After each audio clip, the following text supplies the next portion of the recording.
कितनी बार निवेदन करूंगा भाई? अयोध्या से संबंधी पधारे हैं। कुमारी जानकी के विवाह तक कोई भीतर नहीं जा सकता। आप लोग के भोजन का प्रबंध उधर उस पंडाल में किया गया है। भद्र, मैं भी तो कब से यही निवेदन कर रहा हूँ कि हम इसी शुभ विवाह के प्रबंध के लिए आए हैं। मैं आपको अपने दल का जब परिचय दूंगा ना, आप स्वयं समझ जाएंगे।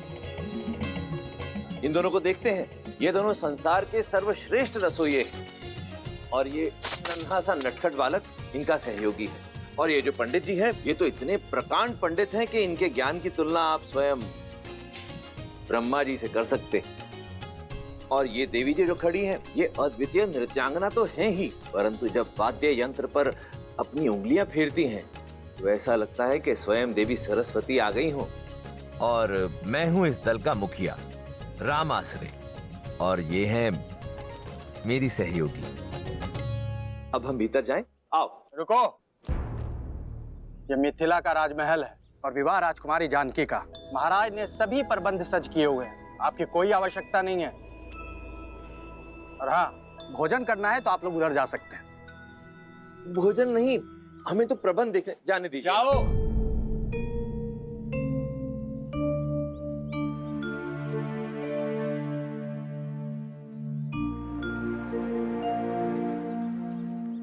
अब क्या करेंगे? प्रभु, मुझे आज्ञा दें। उचित है, आप जाइए। जी। मुझे भी आज्ञा दीजिए प्रभु। अब आपको किस बात की आज्ञा चाहिए? और कितनी देर प्रतीक्षा करें प्रभु? मैं अदृश्य बनकर वहां चला जाऊं? अदृश्य होना तो हमको भी आता है वायुदेव, पर दिव्य शक्ति प्रयोग नहीं करनी ना। गणेश, अदृश्य होकर बहना मेरा अधिकार है। और सबसे पहले भोग ग्रहण करना मेरा अधिकार है। मैं चलूं पिताजी? कोई कहीं नहीं जाएगा, सब यहीं प्रतीक्षा करेंगे। मैं कुछ सोचता हूँ। जो भी सोचना है शीघ्रता से सोचिए, भूख से मेरा पेट दर्द कर रहा है। मेरा भी भूख के मारे जान जा रही है।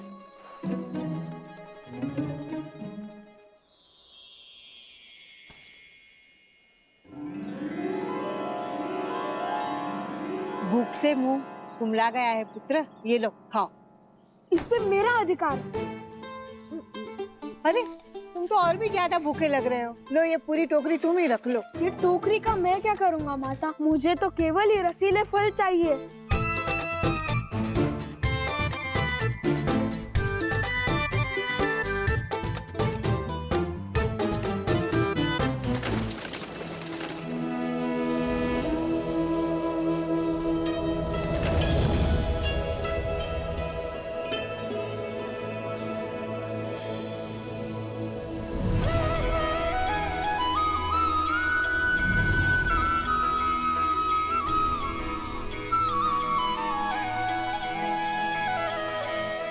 मिथिलापति, मेरे चारों पुत्र विवाह के लिए सज्ज हैं राजऋषि। मेरी पुत्रियां भी महाराज।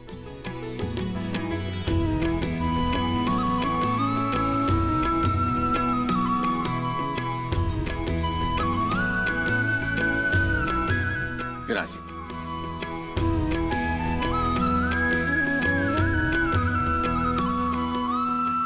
तो राजगुरु सतानंद, आज्ञा गुरु जी। तो विवाह की तिथि निकलवाई जाए। मैं शीघ्र अति शीघ्र संसार के इस पावन मंगल विवाह की तिथि निकालता हूं। रुको सदानंद। दर्शी ज्ञानी महासंत हैं रामाश्रय। उनकी बताई तिथि में कण मात्र भी त्रुटि नहीं होती है। मेरे अनुरोध पर वे अपने समस्त शिष्यों के साथ यहां पधारे हुए हैं।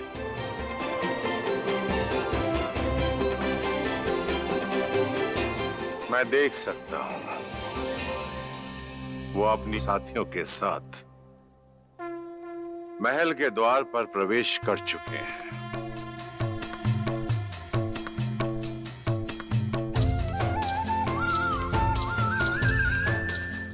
अद्भुत दृश्य है, अद्भुत। राम के विवाह की तिथि राम आश्रय निश्चित करेंगे।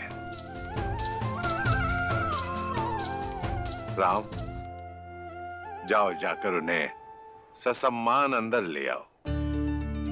जी आचार्य। पुत्री सीता, उनके साथ उनकी एक सेविका और कुछ साथी भी हैं।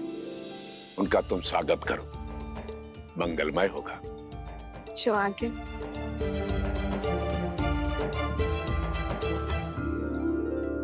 प्रभु, और कितनी प्रतीक्षा करनी पड़ेगी? अंदर जाने का अवसर कब प्राप्त होगा?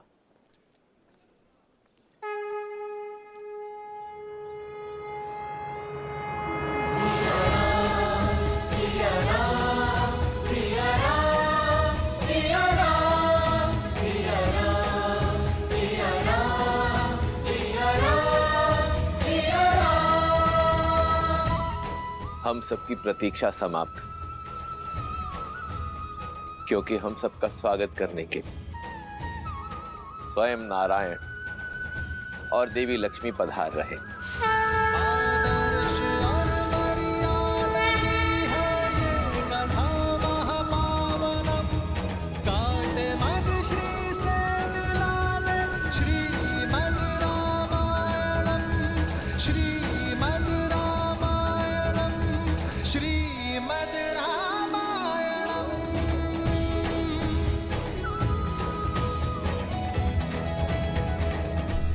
राम आश्रय, इस राम आश्रय के तो भाग्य खुल गए कि स्वयं श्री राम उसे लेने के लिए आए।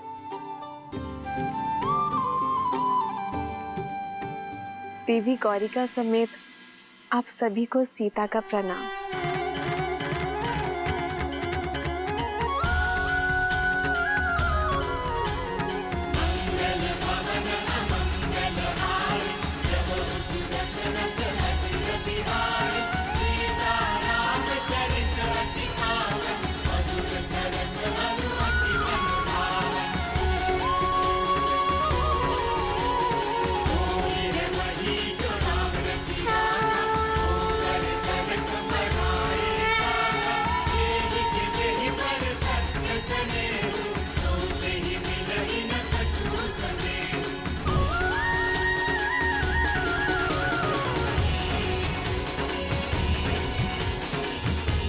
ये राम आश्रय आपको केवल ये भस्म ही दे सकता है, कृपया स्वीकार करें।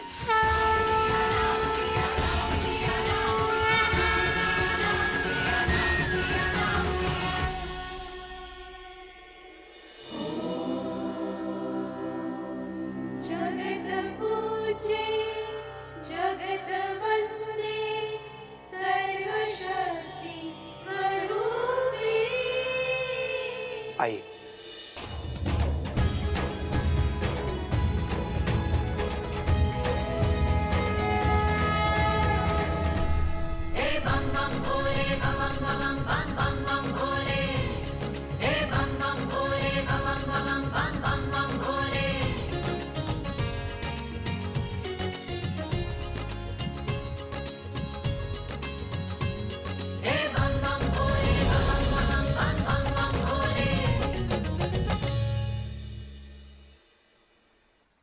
महाराज, ऐसी माया तो बहुत से लोगों के हाथ में है, किंतु क्या ये केवल मनोरंजन के लिए है या फिर इसका कोई और अर्थ है? यदि मन में भावना सच्ची हो तो पाषाण में भी भगवान, और यदि भावना सच्ची ना हो तो भगवान भी पाषाण है, भद्र जाबाली। परंतु आप तो नास्तिक हैं, इसलिए इस तथ्य से अनभिज्ञ हैं।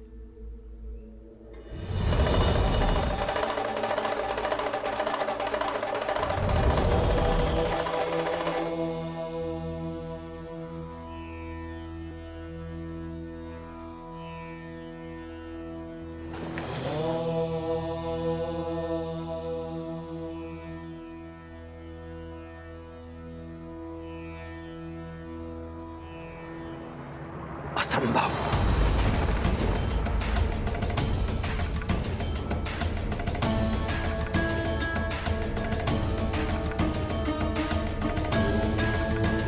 कोई समस्या है महाशय?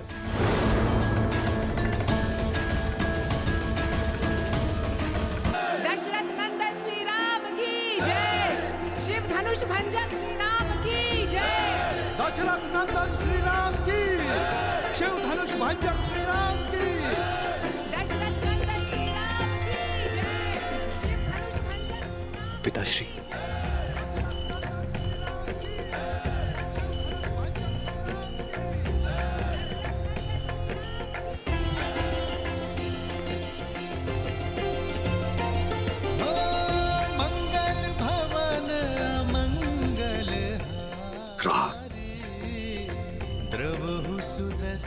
अयोध्या से जब विदा ली थी तो पुत्र तुम दशरथ नंदन थे,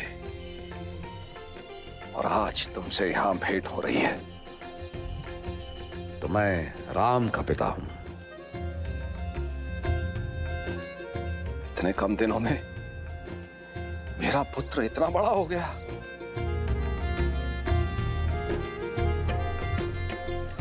मेरा राम। आपकी चरणों की धूल के स्पर्श से ही ये सामर्थ्य पा सका हूं पिताश्री। इनका स्पर्श मुझसे आप भी नहीं छीन सकते। रघुकुल रीत सदा चली आई, प्राण जाए पर वचन न। पुत्र, तुम्हारा स्थान मेरे चरणों में नहीं, मेरे गले लग जाओ पुत्र। राम सिया राम जय जय राम। राम सिया राम जय जय राम। राम सिया राम जय जय राम। राम सिया राम जय जय राम। प्रणाम पिताश्री। पुत्र लक्ष्मण, आयुष्मान बाबा।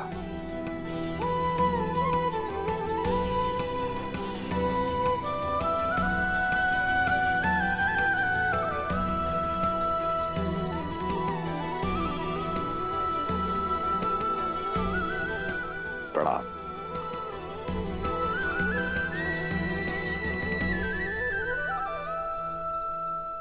भूलोक पर कोई माया या दिव्य प्रदर्शन नहीं, अन्यथा हमारा भांडा फूट जाएगा और मेरा भोग छूट जाएगा। अब वेश परिवर्तन करें।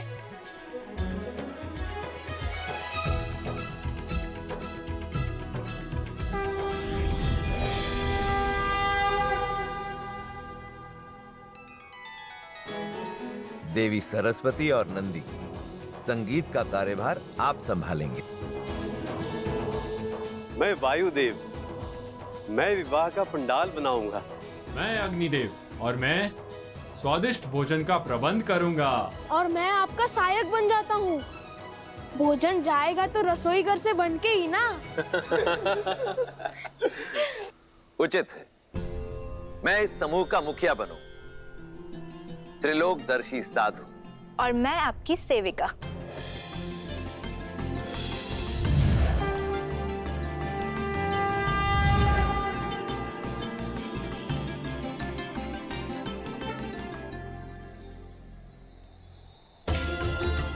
चलिए, प्रस्थान करने का समय हो गया है।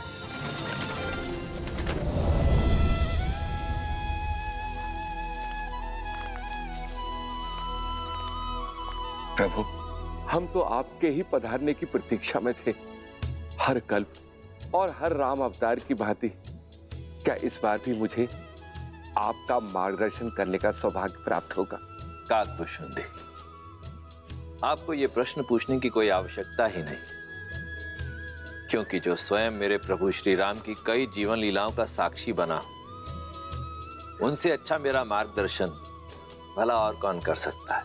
प्रभु, मार्ग तो मां सीता और प्रभु राम दिखा रहे इस संसार को। प्रेम का मार्ग, त्याग का मार्ग और समर्पण का मार्ग।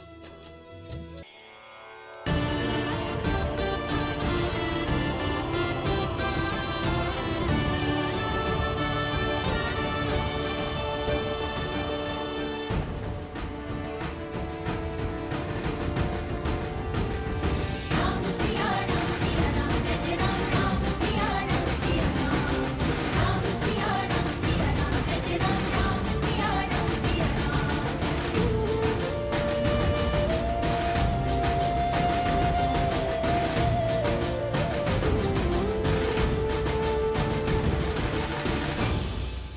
अयोध्यापति महाराज दशरथ, यह है मेरी पुत्री सीता। प्रणाम पिताश्री। सदा सौभाग्यवती भवा। और क्या आशीर्वाद दूं तुम्हें पुत्री। रूपशील हो, गुणवती हो, और सात्विकता तो तुम्हारे मुख पर है ही। अपने तेज से अपनी अयोध्या को सदैव चमकाती रहना पुत्री।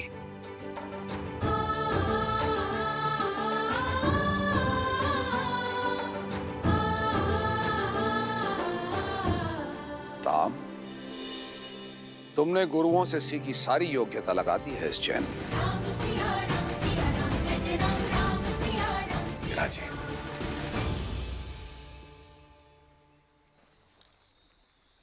अयोध्यापति, अब मैं अपने परिवार से आपकी भेंट कराता हूं।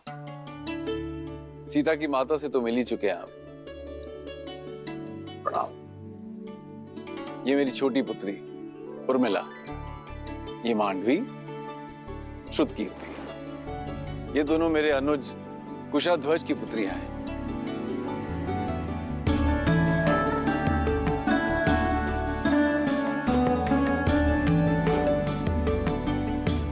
महाराज, यदि आपको कोई आपत्ति ना हो तो क्या मैं आपसे एक प्रश्न पूछ सकता हूं? आचार्य, आप श्री राम के गुरु हैं, आपको अनुमति की आवश्यकता नहीं है। पूछिए, क्या पूछना चाहते हैं आप? महाराज, आपके कुल की पुत्रियां अनुपम तेज युक्त है, किंतु आपको कभी पुत्र प्राप्ति की इच्छा नहीं है?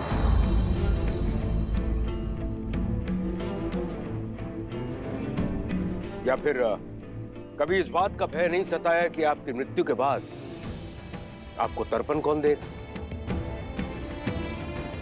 या फिर आपके लिए स्वर्ग का मार्ग कौन बनाएगा?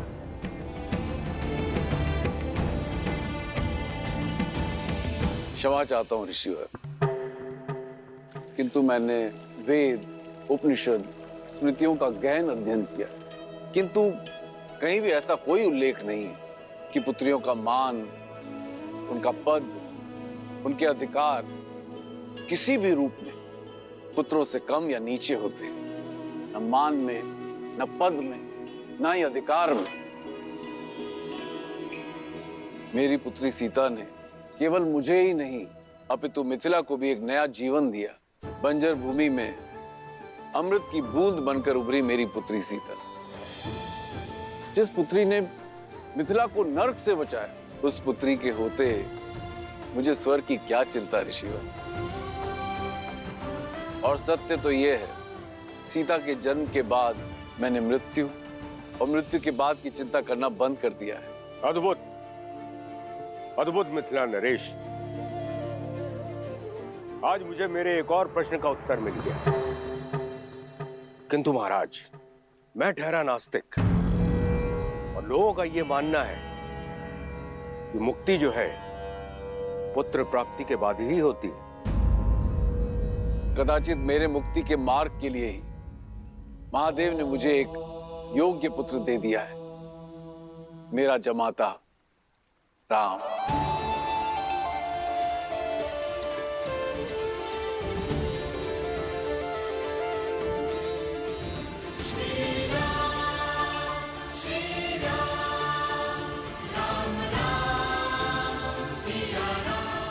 उचित कहा राजर्षि जनक, विवाह संबंध वर वधु के बीच ही नहीं, दो परिवार के बीच जुड़ता है। राम अब आप ही का पुत्र है। हम सबके बीच भी यही चर्चा चल रही थी मिथिलेश, कि क्यों ना आपको कुछ और पुत्र सौंप दिए जाएं।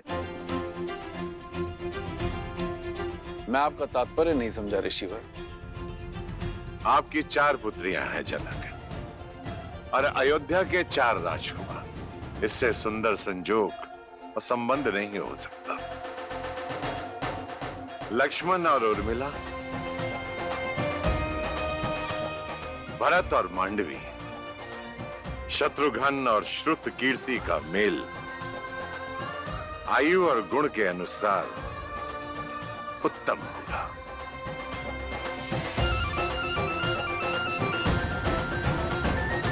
आपका क्या विचार है इस विषय में अयोध्यापति? ऋषिवर, इससे बड़ा सौभाग्य तो हो ही नहीं सकता, किंतु